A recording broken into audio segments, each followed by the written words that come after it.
By the end of the video, you'll understand how Lambda works, how to create a simple program, how to integrate it with API Gateway to manage rate limiting, and finally, how to test it with a popular program called Postman. Let's get started. So in the AWS console, let's head to Lambda, and we're going to create our first function. So go over to the top right and click on Create Function. You can call it whatever you want. I'm just going to call mine my Lambda function. You're going to want to change the runtime to Python 3.13, as that's the one we'll use in this tutorial. And then we can go ahead and create the function.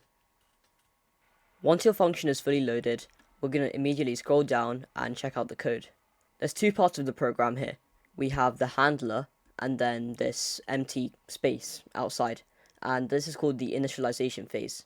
And this is where you would usually initialize database connections or anything else you might need for your program. And this is useful because the way Lambda works is that it will initially connect to a server in the backend, which you won't know about. And anytime you re-invoke the function, it's going to try and reconnect to it. And in that case, the stuff that you need to initialize will already have been initialized. So you won't need to do it again, and your function will run faster. This is called a warm start, and it's generally what you want in most cases. However, let's say you haven't invoked the function in a long time. The initialization stuff might be lost, so you'll have to re-invoke it and do everything again.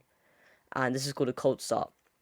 The handler is the second part of your program, and it contains the actual code that is going to be executed when your program runs.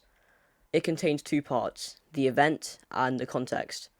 The event is a dictionary containing information about the invocation, so it will contain stuff like the body, the query parameters, and any other information you probably want to know. The context contains information about the actual runtime, so it will contain information such as the memory, the CPU, and potentially even the ID used by AWS to identify the invocation. So let's quickly make a program to reverse a string.